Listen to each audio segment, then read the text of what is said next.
안녕하세요. 조청현입니다. 9월 23일 목요일 스토리가 있는 유럽 역사 문학 여행 시작하도록 하겠습니다. 오늘은요. 30년 전쟁과 베스트팔렌 조약에 대해서 살펴보는 시간을 마련했는데요. 이 그림을 보시면 여러 사람들이 모여서 무엇인가를 읽으면서 선서를 하고 있다는 느낌이 듭니다. 도대체 이 많은 사람들이 모여서 무엇을 선서하고 있을까요? 한번 그러한 의문에 대답하는 시간을 갖도록 하겠습니다.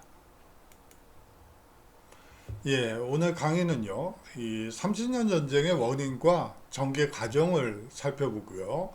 다음으로 이 베스트팔렌 조약의 이 특징을 한번 살펴보는 시간을 마련해 봤습니다. 오늘 살펴볼 학습 개요는요, 이 30년 전쟁의 성격을 이해해 보고요. 다음으로 종교의 자유가 보장된 이유에 대해서 살펴보는 시간을 갖도록 하겠습니다. 마지막으로 이 베스트팔렌 조약의 가장 큰 특징 중에 하나가 이제 주권국가 개념이 이 조약 문서에 곳곳에 스며 들어가 있다는 점입니다. 예, 어떤 점이 주권국가 개념 그리고 종교의 자유가 이제 보장되게 되는지 그 과정을 살펴보도록 하죠.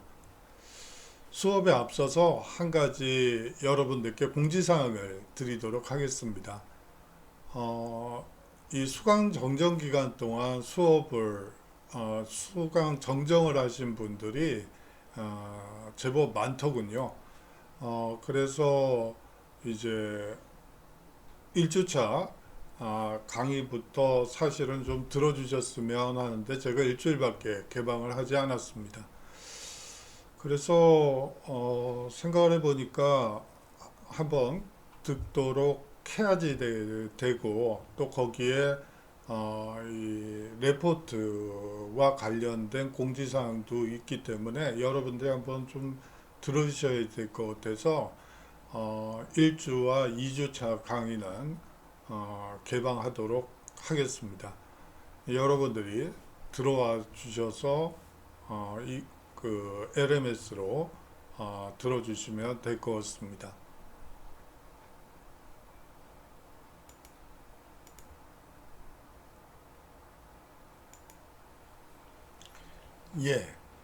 먼저 이 베스트팔렌 조약에 대한 전체적인 특징을 먼저 그려보는 게 맞을 것 같습니다. 사실 이 국가의 권리와 의무를 규정하는 국제법이 이 15, 16세기 이래로 서서히 발전해 가고 있었습니다. 사실상 그러한 국제법이 완성된 것이 사실상 이 1648년에 이 체결된 베스트팔렌 조약으로 이제 완성이 되게 되죠. 이제 이 베스트팔렌 조약으로 종교 전쟁의 종지부를 찍게 되고요. 이 국민 주권 국가와 이 세력 균형의 원칙이 천명되게 됩니다. 국민 주권 국가 개념은 뒤에서 설명을 하니까 여기서 얘기할 필요는 없을 것 같고요. 이 세력 균형이 상당히 중요합니다.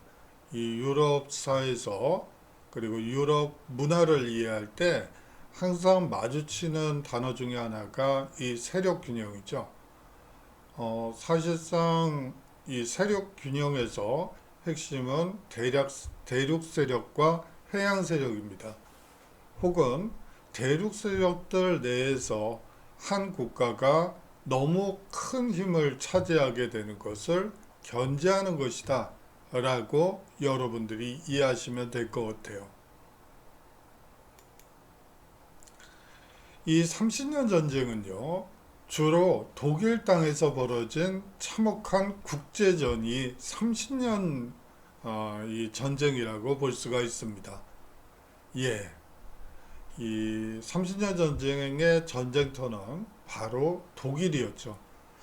사실 독일이란 말도 이 시기에 쓰면 안 되는 표현이에요. 통일 독일이라는 이 도이칠란트라는 용어 자체가, 이 국명 자체가 사실상 1870년 이후에나 쓰이는 용어고요. 이 시기에 뭐 예를 들어 작센 국가, 작센 출신들은 자신은 작센인이라고 생각하고 또 미네 사람이야, 나는 베를린 사람이야, 뭐 이렇게 얘기를 하지, 나는 독일 국민이야 라고 얘기하는 사람은 아무도 없습니다. 다시 말하면 이 시기에 사실상 거의 1000개가 넘는 작은 규모의 공국으로 분열되어 있었죠. 자, 이렇게 분열되어 있다 보니까 외세의 간섭이 짙어질 수밖에 없었습니다. 그 결과 나타난 것이 30년 전쟁이었다라고 보시면 되겠죠. 그래요. 어떤 나라가 이 힘을 잃게 되면 그 힘을 잃은 지역이 사실상 전쟁터가 되죠. 뭐 우리나라도 경험을 했죠. 뭐 청일 전쟁이다, 러일 전쟁이다. 우리가 주축이 돼서 외세를 막아내는 그러한 전쟁이 아니고 외세들끼리 우리를 누가 선점하느냐를 두고 경쟁하는 그러한 양상이었다라고 보시면 됩니다. 이 독일이 사실상 이 시기에 얼마나 분열되어 있고 있는지를 가장 잘 보여주는 것이 이 30년 전쟁이라 볼 수 있겠죠. 거기다가 이 30년 전쟁은요, 참전국은 유럽 대부분의 국가였습니다. 사실상 독일 땅에서 일어난 국제전 양상이라고 보시면 됩니다. 승전국이든 패전국이든 새로운 길을 찾고자 종전회담을 개최하게 되죠. 이 30년 전쟁의 발단을 먼저 살펴보도록 하죠. 어떤 사람을 창밖으로 집어 던지고 있네요. 도대체 이게 무슨 일이죠? 왜 무슨 일이 벌어졌길래 사람을 뭐 회의를 했던 것 같은데 뭐 옥신각신 싸우는 거야 뭐 그럴 수 있죠. 그런데 어떻게 창밖으로 사람을 집어던질 수가 있죠? 한번 왜 이런 일이 벌어졌는지 이 발단으로 들어가 보도록 하겠습니다. 이거는 또 다른 발단이 되는 그림입니다. 이 네덜란드에서는요, 이제 사실상 합스부르크가의 지배를 받게 되죠. 소위 말하는 프랑드르 지역이라고 하는 이 유럽 저지대 지역이 있습니다. 이 저지대에 있는 사람들이 이제 합스부르크가의 지배로부터 독립을 선언하기 직전에 이 네덜란드는 신교 국가였죠. 그래서 가톨릭의 성상을 끌어내리고 파괴하는 이 장면이 그려진 그림이라서 한번 여러분들께 보여드리기 위해서 이 네덜란드 독립전쟁의 시작의 이 성상 파괴 운동이었기 때문에 한번 보여드리려고 가지고 와봤습니다. 발단은요, 618년 신성 로마 황제의 죄송합니다. 1618년이죠. 제가 오타가 났네요.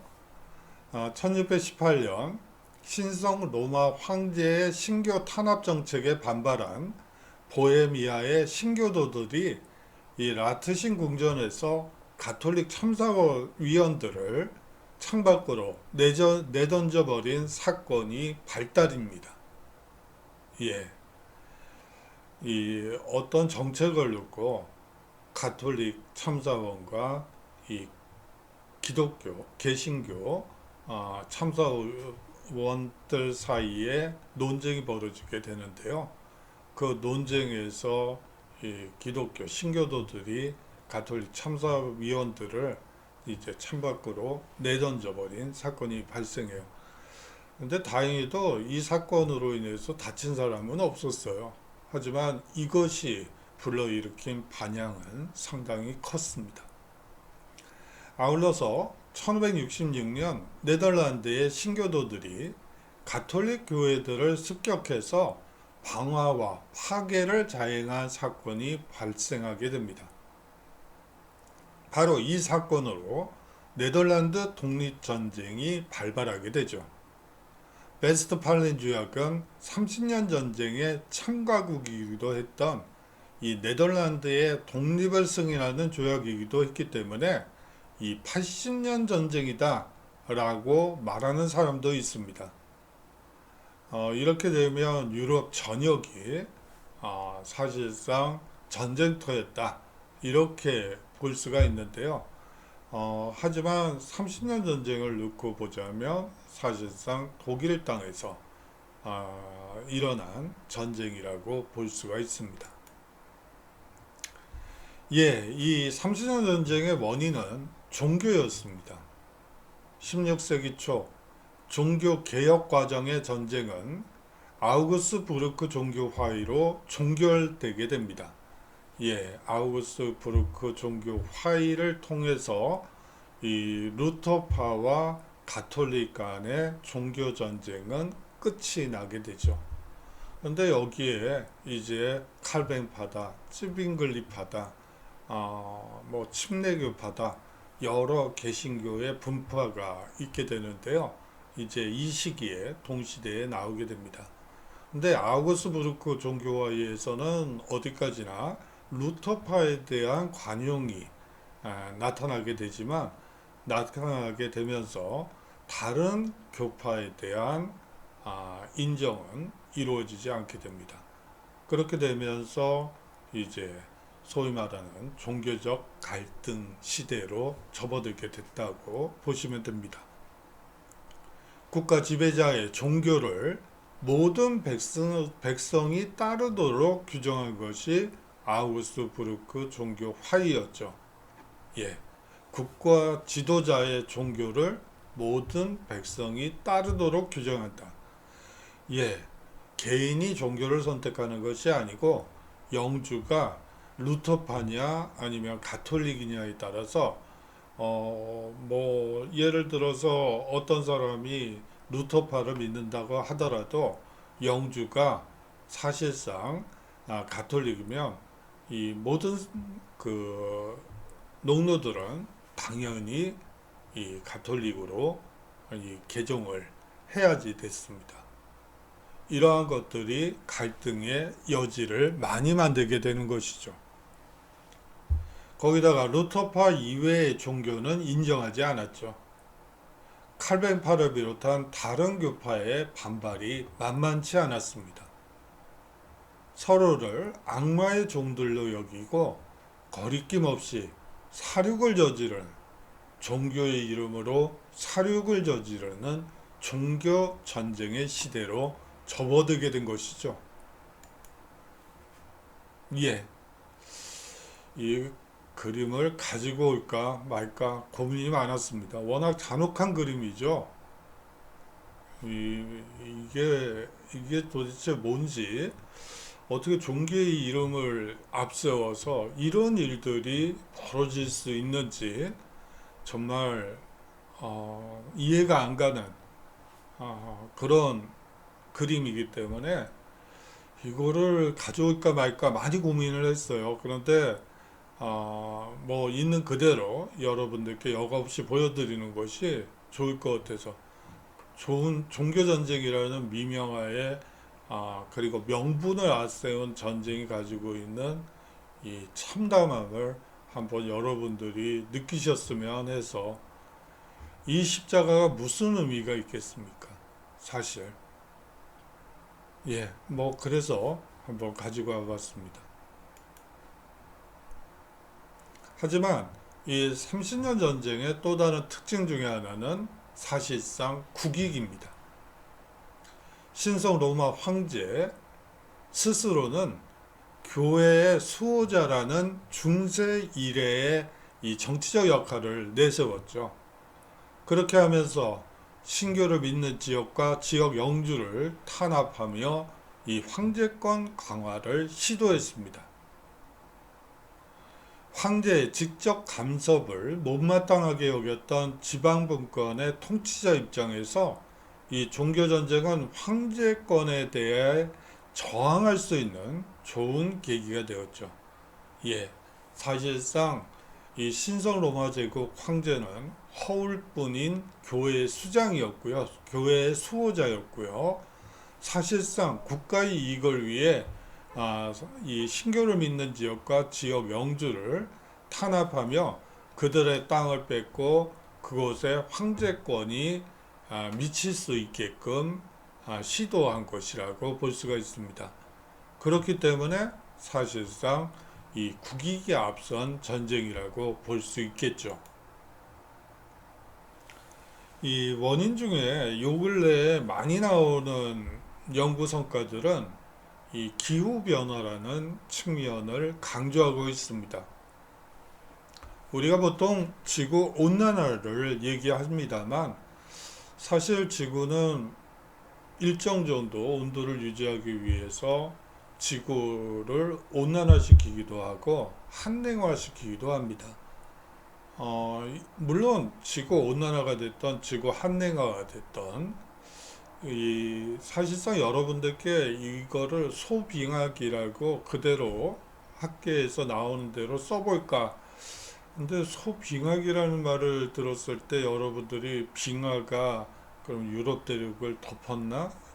이 오해 여지가 있어서 한번 지구 한냉화라는 말로 바꿔봤어요. 요새 유행하는 온난화라는 말이 있기 때문에 여러분들이 이해하기 쉬울 것 같아서 여하튼 이 16세기 초에 지구 한냉화로 이상기후 현상이 아주 많이 나타나게 됩니다.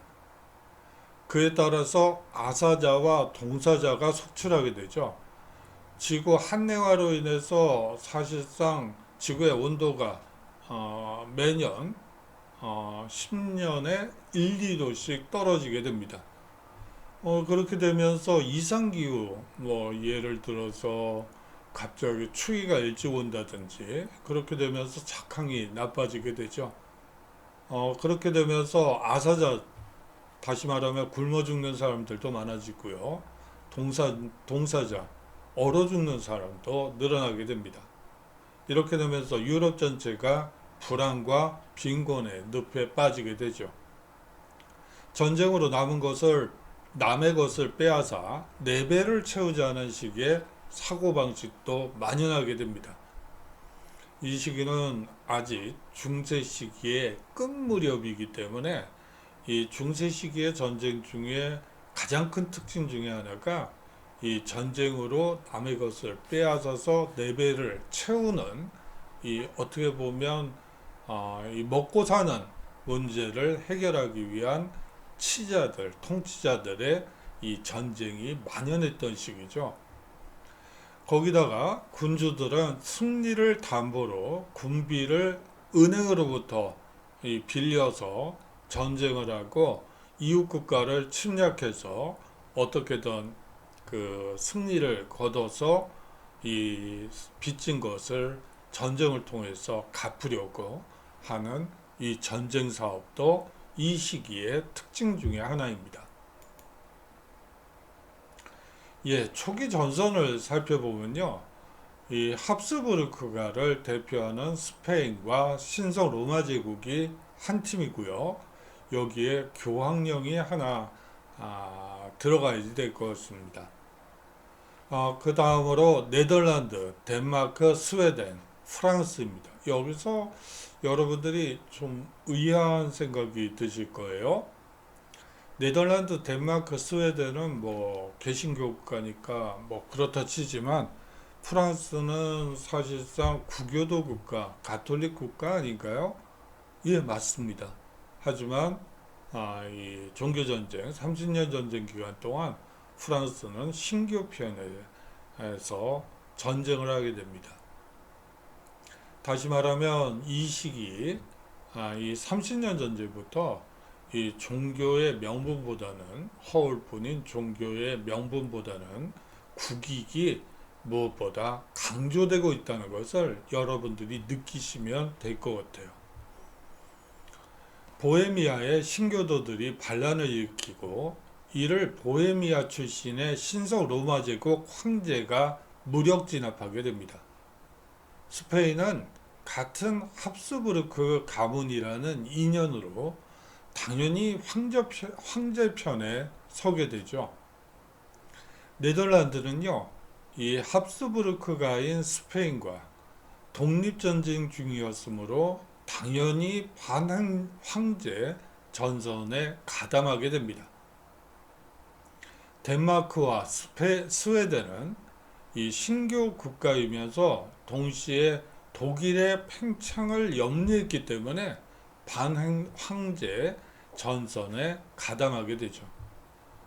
이 프랑스는요, 사실상 독일과 스페인이 모두 이 동서국경을 접하고 있는 독일과 스페인이 모두 합스부르크가입니다. 그렇기 때문에 합스부르크가의 압박을 경계했기 때문에 이 반황제 전선에 가담하게 되죠. 원래대로라면 가톨릭 국가이기 때문에 이 합스부르크가를 지지하는 쪽에 이 참전을 해야 되는데 이 독일과 스페인이 사실상 합스부르크가였고 또 동서 국경에서 만약에 독일과 스페인이 연합을 해서 프랑스로 진격하게 되면 그야말로 이 프랑스는 이 공경에 처하게 되겠죠. 그렇게 되면서 이들은 신교 쪽으로 기울게 됩니다. 이후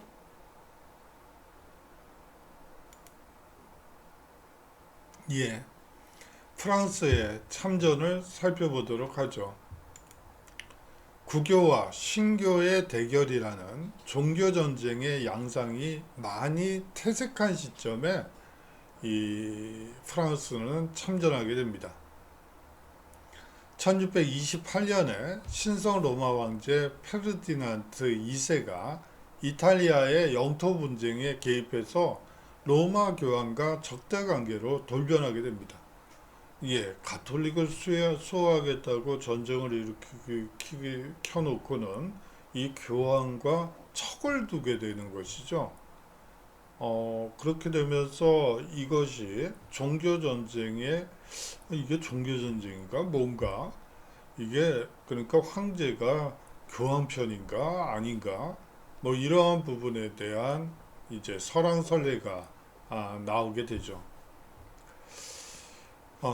이 1629년에 토지 반환령이라는 게 있었어요. 뭐 이 토지 반환령은 간단히 말을 하면 과거에 교회령이다가 영주 소유가 된 토지를 일체 교회에 반환하라고 지시한 것이죠.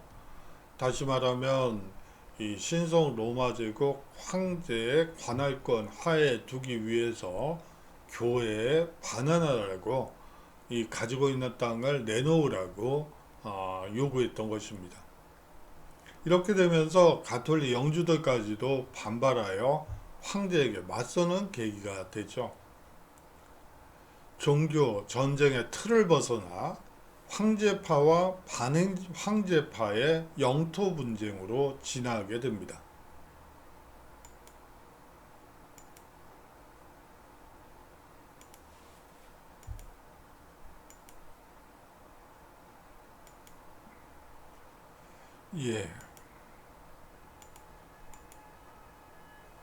이 시기에 전쟁의 양상입니다. 사실상 이 머스킷 장총을 이용해서 소총을 이용해서 이 전쟁을 하고 있는 모습인데요. 이것은 스웨덴의 이 대표적인 이 전투 방식입니다. 이 당시에 스웨덴은 이제 아돌프라는 국왕이 있어서 상당히 군비 증강을 하게 되는데요. 최초로 조총이 아니죠. 머스킷 소총 이 부대를 활용해서 이 연발을 하는 이 머스킷 소총을 개발하고요.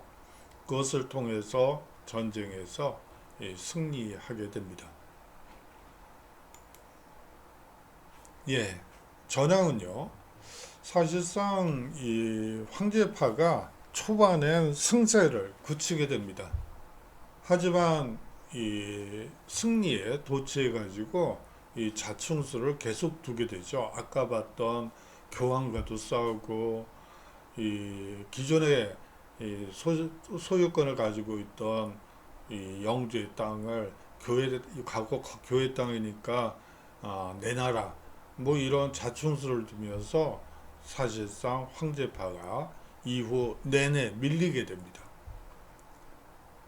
1631년에서 1632년 스웨덴의 구스타프 아돌프가 황제파의 발렌슈타인을 격파했고요.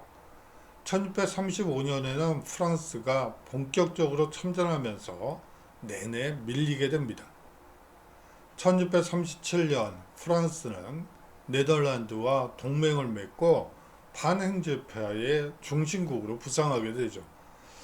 이 프랑스는 원래 네덜란드와 사실상 거의 이웃을 하고 있죠. 물론 지금은 벨기에가 가운데 끼어 있긴 하지만 이 국경을 접하고 있었습니다.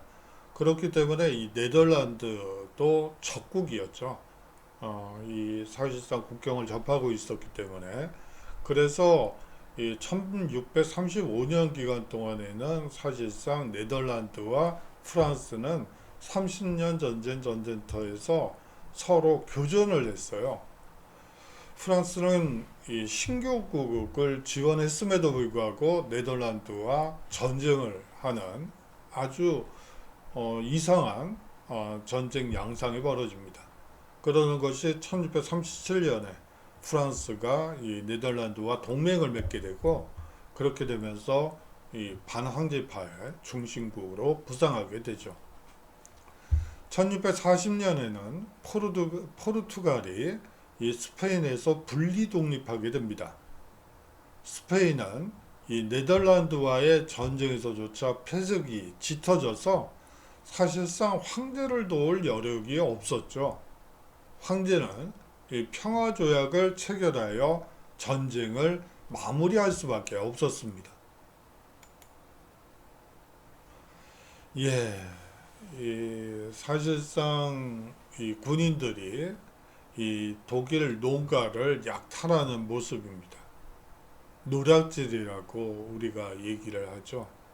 민가에 들어가서 먹을 것을 훔치고 사람을 죽이고 심지어 총으로 쏘기도 하고 칼을 휘두르고 전쟁이 난다는 것은 이 민간인들에게 큰 고통일 수밖에 없는 것 같아요. 농민들이 이제 피난을 가는데 이 군인들에게 잡혀서 역시 노략질을 당하고 있네요. 죽은 사람의 몸속에 뭐 금붙이라도 있을까 싶어서 이 수색을 하는 모습이기도 하고요. 이 전쟁이 가지고 있는 참혹함은 한도 끝도 없는 것 같습니다. 가장 큰 피해를 입은 것은 독일 평민들이었죠. 그들은 전쟁터로 끌려나가고 학살당하고 약탈당했습니다. 이 당시 군인들은 대부분 용병이었죠. 적군이건 아군이건 노략질을 일삼았습니다. 용병들이 이 시기 군인들의 특징입니다. 용병이란 건 월급쟁이 군사들이죠. 이 당시에 전쟁의 양상은 그렇게 치열하지 않았습니다. 제1차 세계대전, 제2차 세계대전과 같은 전쟁을 생각하시면 안 돼요. 왜냐하면 이 시기는 용병, 다시 말하면 월급쟁이 군대였기 때문에 만약에 일당이 주어지지 않으면 뭐 굳이 전쟁에서 죽을 필요가 없으니까 전선에 나가지도 않았어요. 그리고 상대방 국이 뭐 예를 들어 뭐 일당에서 10원을 인상한다 발표하면 그쪽으로 우르르 몰려가고요. 또 그 다음날 상대국에서 100원 인상을 외치면 또 그쪽으로 우르르 갑니다. 아주 전쟁의 양상이 지금과 같은 전쟁이라고 생각하시면 안 돼요. 이들은 그렇기 때문에 이 출신이 어느 출신인지가 불명확하기 때문에 사실상 삼적 출신들도 있을 수 있고요. 뭐 해적 출신들도 있을 수 있습니다. 이들이 사실상 노략질, 평민에 대한 노략질을 일삼게 되죠. 이 30년 전쟁이라는 국제전의 소용돌이 속에서 독일 평민들이 밤낮으로 꿈꾸었던 것은 사실상 종전입니다. 평화라기보다는 전쟁이 언제 끝날까? 언제 평화로운 시절로 돌아갈 수 있을까? 라는 부분이었죠. 예, 앞서 이 제일 처음 사진에서 보신 것처럼 여러 사람들이 모여서 이 선서를 하는 모습을 봤습니다. 예, 정식으로 이 평화조약 체결 교섭에 들어갔지만 이 조약이 성사되기까지 3년이 걸렸습니다. 왜 그랬을까요? 바로 사공이 너무 많았기 때문이에요. 아까 그 그림에서 봤던 그 많은 사람들이 하나의 안건에 조약에 합의하기 위해서는 서로 이해관계를 조정해야지 됐겠죠. 그 과정이 너무 지난했던 것이죠. 프랑스, 네덜란드, 스웨덴, 스위스, 교황령, 스페인 등이 각자의 입장을 주장했습니다. 독일 측 참여자는 신성 로마 황제 이외에도 사실상 66개의 공국들도 하나의 주권 국가로서 각자의 입장을 천명했던 것이죠. 그것을 하나로 조율한다는 것이 장난이 아니었겠죠. 당연히 각국은 신성 로마 황제의 힘을 축소시키는 데는 만장일치로 합의했습니다. 하지만 신성 로마가 완전히 붕괴하여 중부 유럽이 혼란 상태에 빠지는 것도 원치 않았죠. 그것은 독일의 공국들도 마찬가지였습니다. 순정국들은 독일 영토를 원하면서도 동시에 신성 로마 제국의 제후국이 되려는 경우도 많았습니다. 자, 승전국들의 각자의 입장을 한번 들어볼까요? 스웨덴은요, 신성 로마 제국의 제후국이라는 조건으로 포메른 일부를 획득했습니다. 여기서 포메른이라는 것보다는 제후국이라는 것이 핵심어예요. 신성 로마 황제 위에 스웨덴 국왕이 올라, 다시 말하면 이 스웨덴 국왕이 이 신성 로마 제국의 황제가 되어 이 스웨덴과 독일을 합친다는 구상이 스웨덴의 기본적인 입장이었고, 이 입장은 받아들여져서 이 제후국이라는 조건으로 포메른 일부를 획득하게 됩니다. 프랑스는요, 신성 로마 제국의 제후국을 조건으로 알자스 로렌을 차지하려고 시도했습니다. 예, 이 스웨덴과 프랑스 모두 신성 로마 제국의 제후국이 돼서 이 자신이 신성 로마 제국 황제가 돼서 유럽을 통일시키겠다는 그러한 전제하에서 이 협상에 임했던 것이죠. 하지만 프랑스는 이 제국 조건은 박탈당하게 됩니다. 왜냐하면요, 이 프랑크 제국의 부활을 염려한 독일 및 주변 국가가 심하게 반대했기 때문이죠.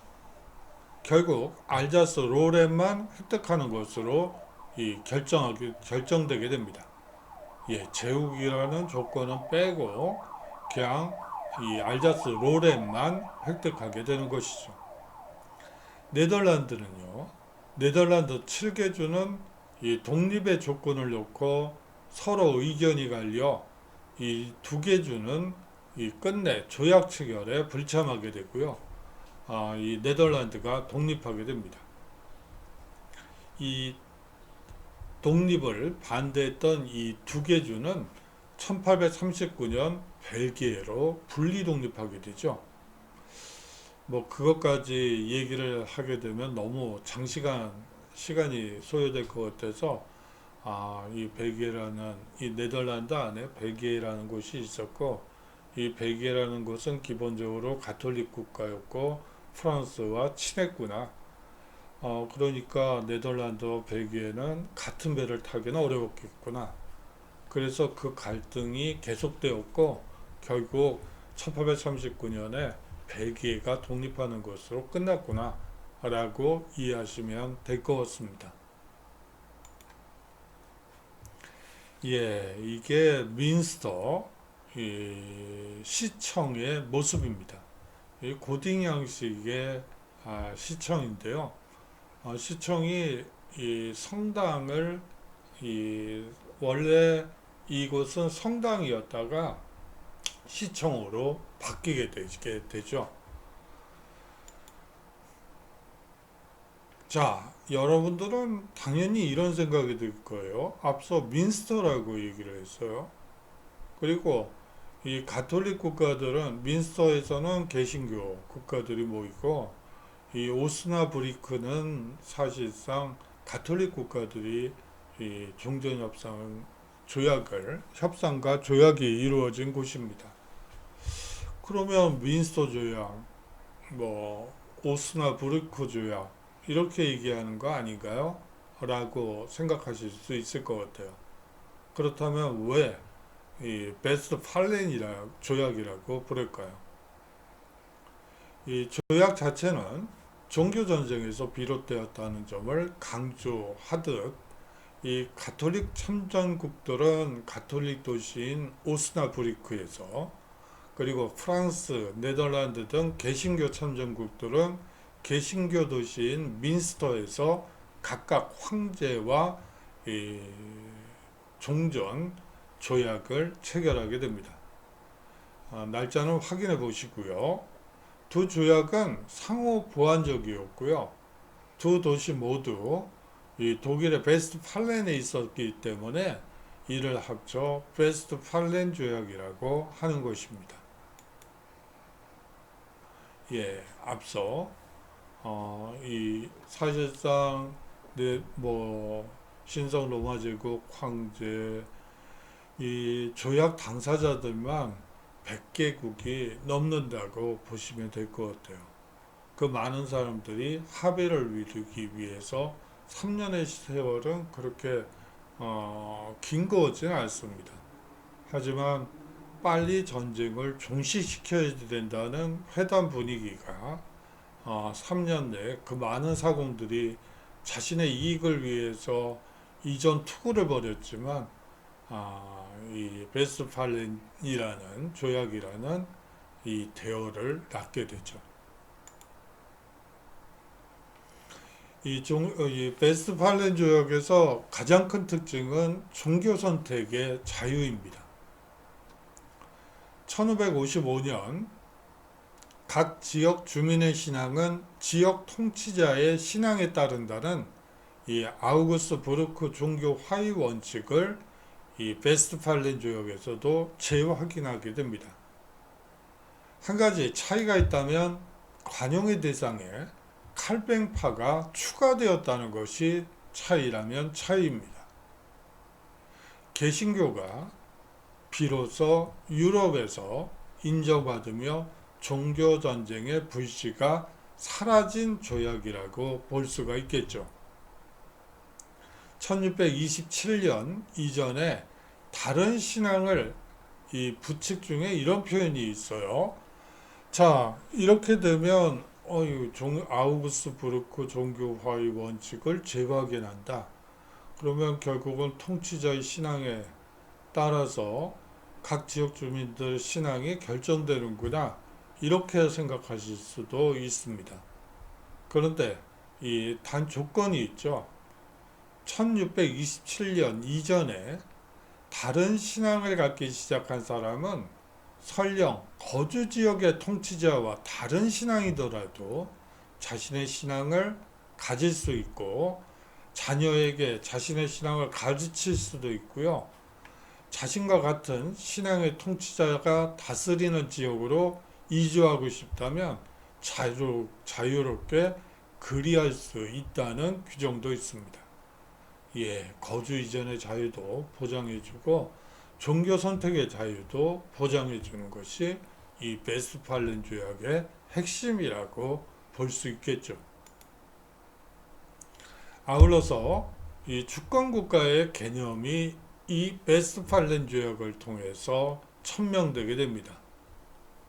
제국의 모든 공국들은 법률을 만들고 해석할 권한, 전쟁을 선포할 권한, 세금을 매길 권한, 병사들을 징집할 권한, 영지 내에 새로운 요새를 건설하거나 강화할 권한이 있다.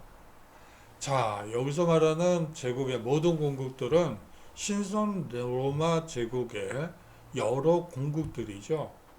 아까 이 66개국이 이 공국 자격으로 참여했다고 말씀드렸습니다.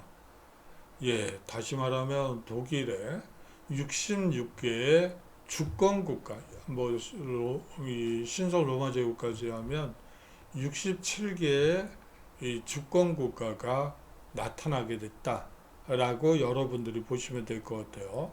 자, 법률 만들고요. 전쟁 선포할 수 있고요. 세금 내게 할 수 있고요.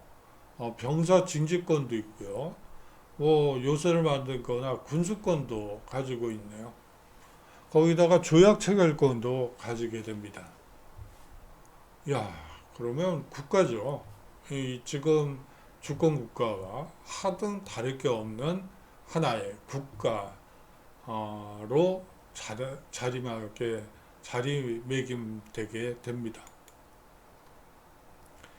거기다가 이 베스트팔렌 조약에서 가장 큰 특징을 얘기를 하자면 이 국제 간의 안전보장과 국제 평화라는 개념이 처음 도입된 국제 조약이라고 볼 수가 있습니다.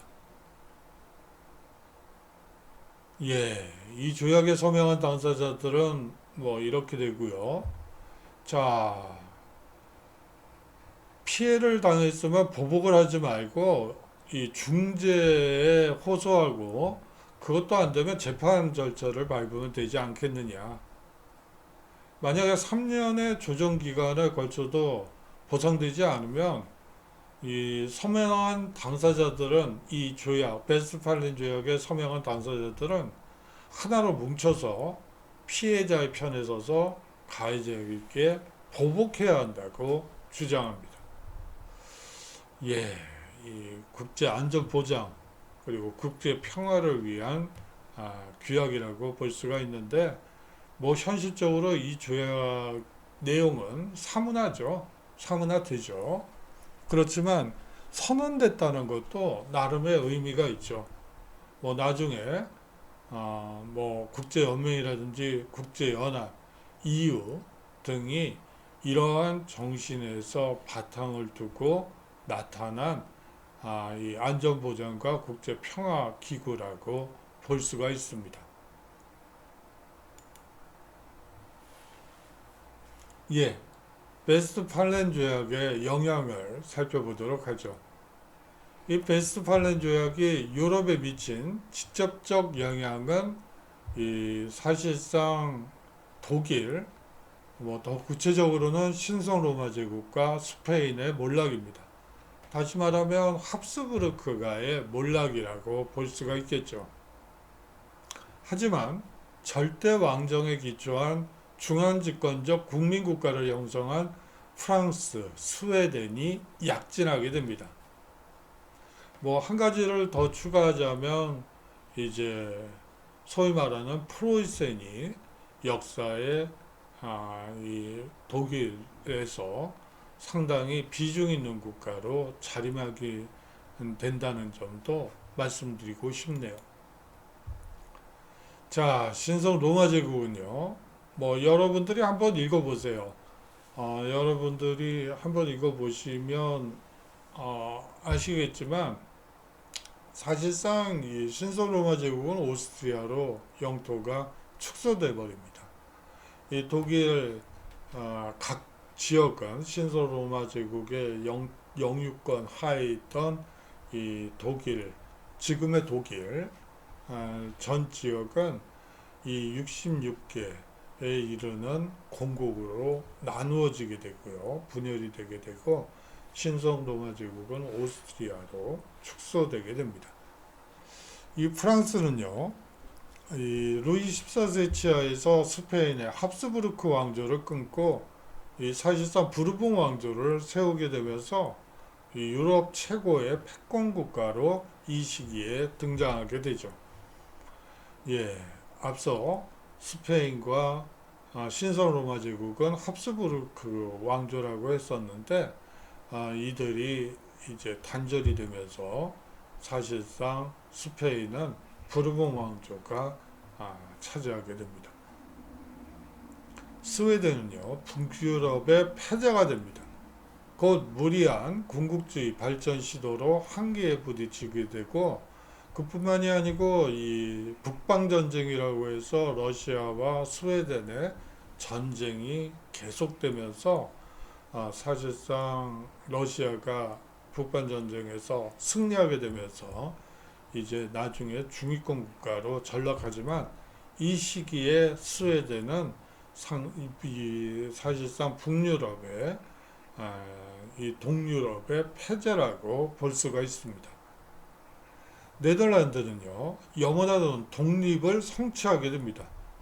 한 가지 여기에 추가될 것은 스위스도 이제 독립을 하게 되는데 그 얘기가 시작되면 또 길어져서 스위스 독립 얘기는 여기서 빼겠습니다. 이후 프랑스와 스웨덴이 이 네덜란드를 에워싸고 있는 프랑스와 스웨덴이 강력해지는 바람에 이 대륙 패권 전쟁에는 손을 떼게 되죠. 영원한 독립은 이루었지만 대륙 패권 경쟁에서는 프랑스와 스웨덴이 있었기 때문에 손을 뗄 수밖에 없었고 해양 무역 국가로 이제 발돋움하게 됩니다. 예, 베스트팔렌 조약 이유를 살펴보도록 하죠. 중세적 질서가 빠르게 소멸되었습니다. 유럽 각국은 절대왕정과 국가 권력 강화, 그리고 과학기술과 자본주의 발전이라는 역사적 발전 단계에 접어들게 되죠. 이 베스트팔렌 조약으로 주권 평등의 원칙, 주권 절대성의 원칙, 내정 불간섭의 원칙 등 근대 국가의 틀을 갖춰 나가게 됩니다. 예, 주권 평등의 원칙, 내적 불간섭의 원칙은 어디까지나 유럽 국가들 얘기고요. 그 이후에 이제 식민지 개척 과정에서 이 상대 국가 교섭을 하는 과정에서는 이러한 주권 평등의 원칙이나 이 내정 불간섭의 원칙은 허울뿐인 명분론에 지나지 않게 됩니다만 여하튼 이러한 원칙이 국제법 속에 이제 자리 잡게 되는 그 기초가 되는 시기는 이 베스트팔렌 조약이라고 볼 수가 있습니다. 예, 이 오스나브리크 시청사 안에 있는 이 평화의 이 회의장이 있었죠. 그 회의장의 이 손잡이입니다. 손잡이고요. 이 사실상 이 그 뭐라고 할까요? 이 평화의 도시, 이 사실상 오스나브리크나 민스터를 갔을 때 반드시 가야 하는 곳으로 어떻게 보면 관광 명소가 돼 있다고 볼 수가 있죠. 이거는 프리데, 뭐 제가 어떻게 읽어야지 잘 모르겠는데 이것은 조약이라는 뜻이고 1648년 조약 위에 평화의 상징인 비둘기가 앉아 있네요. 예, 손잡이의 모습입니다. 예, 오스나브리크라는 도시를 한번 어떤 도시인지 여러분들이 궁금할 것 같아요. 그래서 한번 가져가 봤어요. 이 독일 니더작센주에서 네 번째로 큰 도시입니다. 예, 여러분들이 좀 의아한 생각이 드실 것 같아요. 베스트팔렌주라는 데 아닌가? 그런데 이 지역은 나중에 이 경계선이 바뀌어가지고 이 니더작센주로 들어가 있어요. 사실상 니더작센주에서 네 번째로 큰 도시입니다. 여기서 주는 우리나라로 하자면 경기도와 같은 도라고 보시면 되고요. 거기서 네 번째로 큰 도시고 인구는 16만 4,748명이니까 우리식으로 하자면 뭐 그렇게 큰 도시라고 볼 수는 없겠죠. 행정적으로는 니더 작센주에 속하지만 역사적으로나 언어적으로 웨스트팔렌 지역의 도시입니다. 16세기 초에 완공된 고딕 양식의 시청은 이 오스나브리크를 대표하는 건축물로 웨스트팔렌 조약이 체결된 장소고 지금도 시청으로 쓰이고 있습니다. 예, 이 건물이에요. 예, 여기서 이제 거의 90개에 이르는 이 국가들의 여기서는 가톨릭 국가 군주들 그 대사들이 모여서 회의를 하던 곳이고요. 예, 그 실내의 모습입니다. 회의장 실내인데 규모가 그렇게 크진 않아요. 간단하게 오스나브리크의 역사를 살펴보도록 하죠. 780년에 프랑크 왕국의 샤를마뉴 대제가 이 유럽 무역로의 중심에 있는 이곳에 오스나브리크 이 교구를 설치하게 됩니다. 한자 동맹의 일원으로 중세 무역의 거점 항구가 되죠. 여러분들 한자 동맹 하면 여러분들 항공사 중에 루프트한자라는 이 독일 이 프랑크푸르트가 본사가 있는 항공사가 있습니다. 거기서 말하는 루프트한자의 한자와 이 한자 동맹은 같은 말이에요. 이 한자 동맹, 다시 말하면 교역 상인들, 상업 도시들이 동맹을 맺어서요. 사실상 거의 국가예요. 군사권도 있고요. 그리고 외교, 그리고 전쟁 선포권도 있는 하나의 어떻게 보면 지금의 EU, 물론 전쟁 선포권은 없지만 EU와 유사한 곳이라고 보시면 돼요. 이 한자 동맹의 일원으로 중세 무역의 거점 항구가 되죠. 804년에 샤를마뉴 대제는 이곳에 독일에서 가장 오래된 학교인 카롤리눔 김나지움을 설치하게 됩니다. 예. 이 샤를마뉴는 뭐 여러 가지 이름으로 불려요. 뭐 불어권에서는 샤를마뉴라고 하고요. 영어권에서는 찰스 대제라고 하고요. 뭐 독일어권에서는 칼 대제라고 하고, 뭐 스페인 이베리아 반도 쪽에서는 까를로스라고 얘기를 합니다.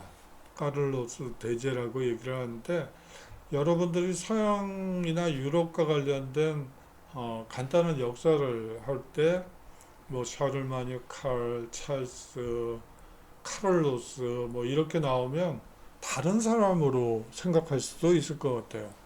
그런데 동일인이라는 점은 이건 반드시 알고 가셔야 돼요. 한 가지 그거는 강조드리고 싶네요. 같은 말이에요. 1147년 도시의 지위를 얻고 12세기 한자 동맹의 일원이 됐고요. 신성 로마 제국 황제 프리드리 1세 때 이 성벽을 건축할 수 있는 특허를 얻어 이 성벽을 쌓았는데 아직 성의 타워들이 남아 있습니다. 예. 여러분들이 좀 이상하다는 느낌이 들죠? 성벽을 쌓을 수 있는 권리를 특허를 얻었다. 예. 이 시기에 이 특허를 얻기 위해서는 이 기부 체납이라고 하죠. 돈을 내야지 됐어요.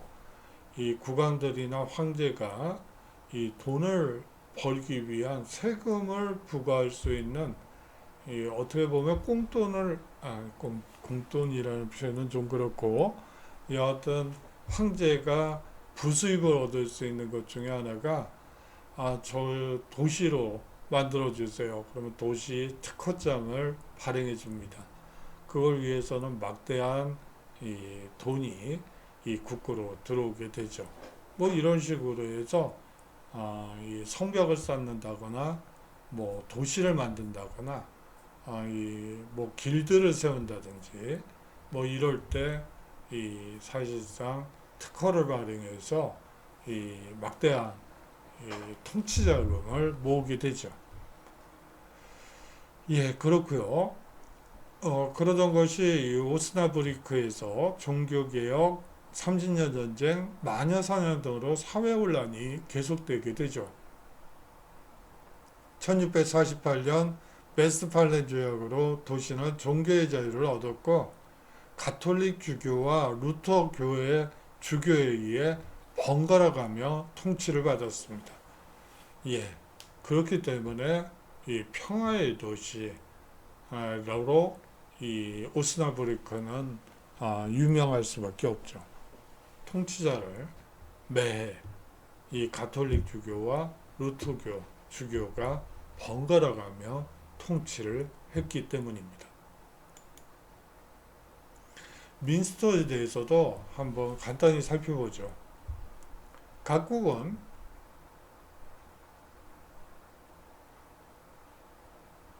죄송합니다. 793년 샤를마니 대제가 기독교를 전파하기 위해 루드거를 선교사로 보내게 됩니다. 그를 첫 민스터 주교로 이 샤를마니 대제가 임명하게 되죠. 다시 말하면 이 오스나브리크, 이 민스터 모두 이 소위 말하는 샤를마니 대제, 프랑크 왕국 시기에 건설된 도시라고 볼 수가 있습니다. 850년 첫 성당과 주교 집무실이 세워지고 도로, 시장, 도서관, 학교 등이 건설되면서 민스터는 중요한 지역 중심지로 부상하게 되죠. 중세 시대에 들어서 민스터 주교령은 이 한자 동맹의 주요 일원이 됩니다. 아까 보셨지만 오스나브리크 그리고 민스터 이 두 도시는 이 한자 동맹에 들어간 도시국가 그리고 국가의 숫자는 150개가 넘어요. 그 중에 일원이 됩니다. 1648년 베스트팔렌 조약으로 민스터는 가톨릭만 인정되는 주교령으로 환원되었죠. 원래는 개신교 지역이었다가 이 베스트팔렌 조약으로 가톨릭 지역으로 바뀌게 됩니다. 민스터는 1815년 비엔나 조약으로 이 프로이센 왕국에 편입되게 되죠. 예, 350주년 베스트팔렌 조약 기념 우표가 있었더군요. 그래서 한번 가지고 왔습니다. 이 뭐 사실 여기에 들어갈 인물들은 100명이 넘어야 되는데 뭐 대표적인 사람들 인물들만 이 사파에 들어갔다고 볼 수가 있겠죠. 예, 오늘은 4주차이기 때문에 과제가 하나 나가야 될 것 같아요. 이 평화의 도시로 유명한 오스나브리크와 민스터를 한번 살펴봤죠. 이 베스트팔렌 조약이 체결된 장소라는 점을 강조한 관광상품에 속한다고 볼 수가 있습니다. 이처럼 유럽에서 잘 알려진 평화 도시들 가운데 한 곳을 선택하셔서 주요한 볼거리를 정리해 주셨으면 합니다. 이 분량은 A4 두 페이지 정도로 해주시면 고마울 것 같고요. 한 가지 앞서서 공지사항에 얘기를 하다가 자세히 말씀 못 드렸는데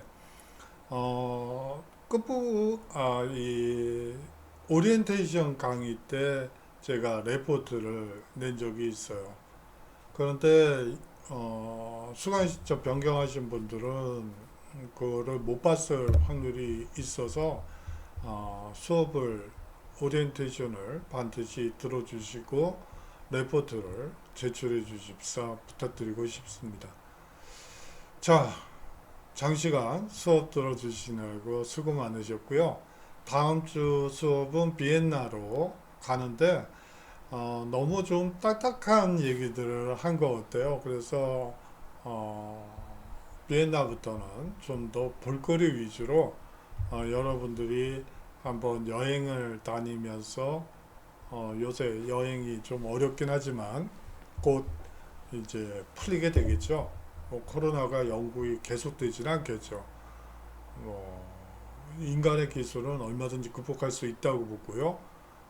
그렇게 되면 여러분들이 해외 여행하시는 기분이 들게끔 한번 만들어 보겠습니다. 예, 장시간 동안 수업 들어주셔서 감사하고요. 다음 주에 우리 서로 건강한 모습으로 인사 나누도록 하죠. 안녕히 계십시오.